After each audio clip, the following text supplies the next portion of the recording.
Halo, apa kabar semuanya? Senang sekali ya kita bisa duduk santai begini sambil ngopi. Pernah tidak sih kalian merasa hidup ini kok isinya campur aduk banget? Bayangkan saja, di tengah padatnya kereta di Tokyo yang super sibuk, atau saat kita dikejar deadline pekerjaan yang tidak ada habisnya, rasanya masalah sama hal-hal baik itu kayak benang kusut, susah dipisahkan. Kadang kita bertanya-tanya, kenapa sih hidup nggak bisa mulus-mulus saja? Tapi coba dipikir lagi, jangan-jangan kalau kita mau menerima keruwetan itu, kita malah bisa dapat kedamaian yang lebih dalam. Coba deh lihat rumpun bambu di hutan Jepang. Akarnya itu kuat sekali, saling melilit dan tumbuh barengan sama rumput liar. Nggak ada yang memisahkan mereka secara paksa. Sama seperti masyarakat di sana, mereka sangat menghargai wa atau harmoni. Tapi mereka juga sadar kalau ketidaksempurnaan itu pasti ada. Di Jepang ada filosofi wabi-sabi.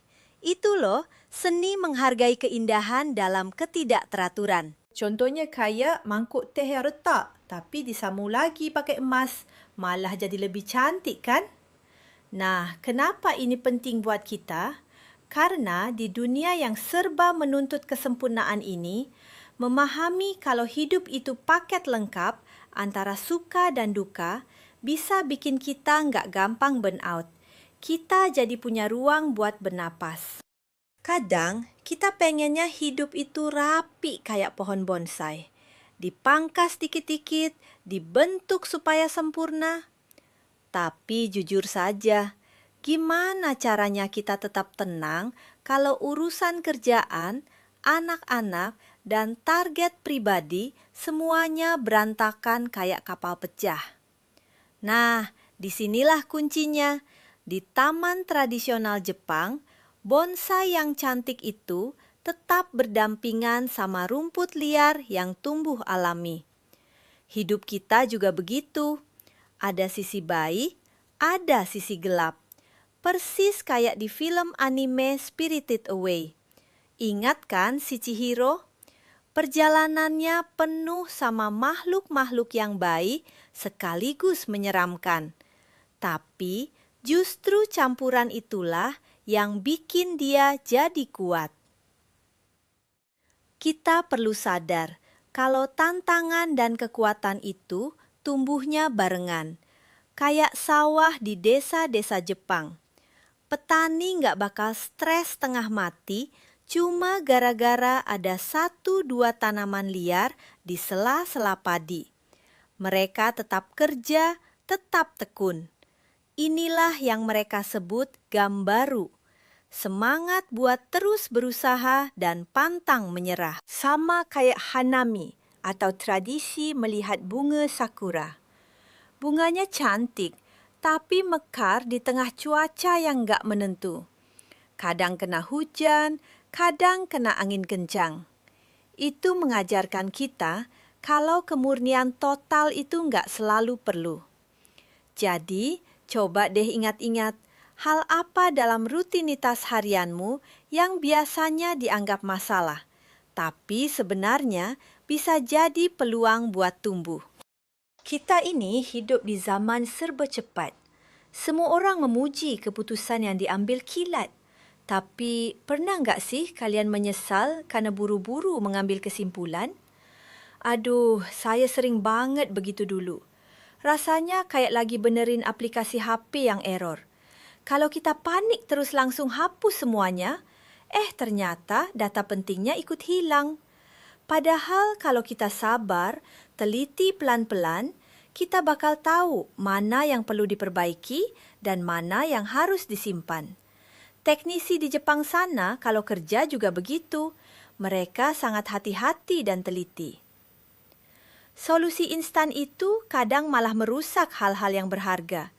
Ibarat kita lagi berkebun, terus melihat ada tunas kecil yang kita kira rumput liar. Langsung dicabut. Padahal siapa tahu itu bakal jadi tanaman buah yang manis. Menunggu itu butuh empati. Ini sangat sejalan sama budaya Jepang yang menjunjung tinggi rasa hormat dan menghindari konflik yang nggak perlu. Lihat saja upacara minum teh atau chanoyu. Setiap gerakannya sengaja dibuat lambat. Kenapa? Biar kita belajar menahan diri dan menghargai momen, bukannya buru-buru pengen memperbaiki keadaan. Coba pikir, ada nggak situasi belakangan ini, entah di kantor atau di medsos, di mana kamu pengen banget langsung menghakimi orang? Kira-kira apa yang bakal berubah kalau kamu mau sedikit lebih sabar menunggu sampai semuanya jelas? Apalagi sekarang ya, tekanan sosial buat ikut-ikutan tren atau saingan sama tetangga itu kenceng banget. Gimana caranya kita tetap punya tujuan hidup tanpa terganggu sama kekurangan orang lain? Kalau kalian tahu Pokemon, para pelatihnya itu fokusnya cuma satu. Bikin Pokemon mereka berevolusi jadi lebih kuat. Mereka nggak sibuk mikirin gimana cara menghancurkan lawan, tapi gimana cara tim mereka sendiri jadi hebat. Nah, daripada kita pusing memikirkan rumput liar di kebun orang lain, lebih baik energi kita dipakai buat pengembangan diri sendiri. Ini mirip banget sama konsep Ikigai. Tahu kan? Itu loh alasan kita bangun di pagi hari. Menemukan apa yang kita cintai, apa yang kita kuasai, dan apa yang dunia butuhkan dari kita. Fokus ke sini bakal mengubah kita dari yang tadinya suka mengkritik jadi orang yang suka berkontribusi. Contohnya kayak tradisi Gomi Zero atau Hari Tanpa Sampah di lingkungan Jepang. Orang-orang kerja bareng buat membersihkan lingkungan. Fokusnya ke hal positif, bukan cuma menyalahkan siapa yang buang sampah sembarangan. Coba deh, kebiasaan kecil apa yang bisa kamu mulai minggu ini buat memperkuat pertumbuhan dirimu? Mungkin mulai menulis jurnal pendek atau sekedar jalan santai sambil merenung? Jujur saja, ada kalanya hidup ini terasa nggak adil. Rasanya kayak semua di luar kendali kita. Terus gimana caranya kita tetap punya harapan tanpa harus memaksakan hasil? Coba deh tonton film studio Ghibli, kayak My Neighbor Totoro. Di situ, roh-roh hutan yang misterius hidup berdampingan sama keseharian manusia. Keindahannya nggak muncul instan, tapi terungkap pelan-pelan seiring berjalannya waktu. Campuran kerumitan hidup ini biasanya bakal selesai pada waktunya sendiri. Kita cuma perlu percaya pada proses yang di luar kendali kita. Ini mirip sama konsep mono no aware, yaitu kesadaran kalau segala sesuatu itu sementara. Dan justru itulah yang bikin hidup jadi bermakna. Coba lihat sejarah Jepang setelah Perang Dunia II. Mereka membangun kembali semuanya dari puing-puing dengan fokus pada harmoni kelompok, bukan kesempurnaan instan. Di bagian hidupmu yang mana, mungkin soal karir atau hubungan, kamu perlu sedikit melepaskan ambisi buat dapet jawaban sekarang juga supaya batinmu bisa lebih tenang. Di masyarakat kita yang sangat menghargai kebersamaan, gimana caranya kita bisa saling mendukung meski masing-masing punya kekurangan? Bayangkan kebun balkon di apartemen tinggi. Tanaman milik tetangga satu dan lainnya pasti ada yang saling merambat atau bersentuhan. Kesuksesan kebun itu bukan karena masing-masing tanaman diisolasi, tapi karena ada perawatan bersama. Sabar menghadapi orang lain dalam sebuah kelompok itu justru bikin ikatan kita jadi lebih dalam. Ini menjaga nilai WA atau harmoni. Kita memprioritaskan pengertian daripada konflik. Ingat gak suasana matsuri atau festival? Ribuan orang kumpul, suasananya kacau, ramai, panas, tapi ada sukacita yang luar biasa di sana karena semua orang merayakan campuran emosi itu bersama-sama.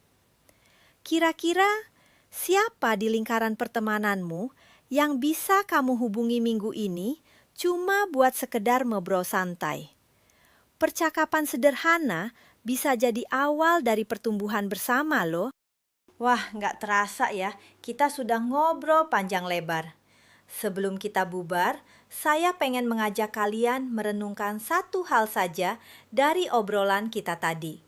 Mungkin tentang belajar berhenti sejenak sebelum menghakimi, atau mulai fokus merawat diri sendiri. Coba deh bawa satu hal itu ke dalam keseharianmu minggu ini. Anggap saja kayak kita lagi jalan pagi di taman. Pelan-pelan saja, nggak usah lari. Ingat ya, kebun kehidupan kita itu tujuannya bukan buat membuang semua rumput liar sampai bersih total. Tujuannya adalah supaya kita bisa tumbuh lebih kuat bareng-bareng, menemukan makna di tengah segala campuran rasa, dan percaya kalau harmoni itu bakal muncul pada waktunya. Langkah kecil apa yang rasanya paling pas buat kamu lakukan sekarang? Saya tahu, mencoba hal baru di tengah dunia yang sibuk begini memang menantang. Tapi nggak apa-apa, mulai saja dari yang kecil dulu. Karena setiap perjalanan besar selalu dimulai dari satu langkah penuh kesabaran. Bicara soal langkah kecil dan kedamaian batin, kadang kita merasa usaha kita sendiri saja nggak cukup untuk merapikan kebun hati yang sudah terlalu semrawut. Kita butuh tangan yang lebih kuat, kasih yang lebih besar, dan hikmat yang nggak terbatas. Mungkin saat ini kamu merasa sedang sendirian mengurus semuanya. Tapi sebenarnya ada Tuhan yang rindu untuk berjalan bareng kamu, mendengarkan keluh kesahmu, dan memberikan ketenangan yang gak bisa diberikan dunia. Dia gak minta kamu jadi sempurna dulu baru datang. Dia cuma minta kamu jujur sama keadaanmu sekarang.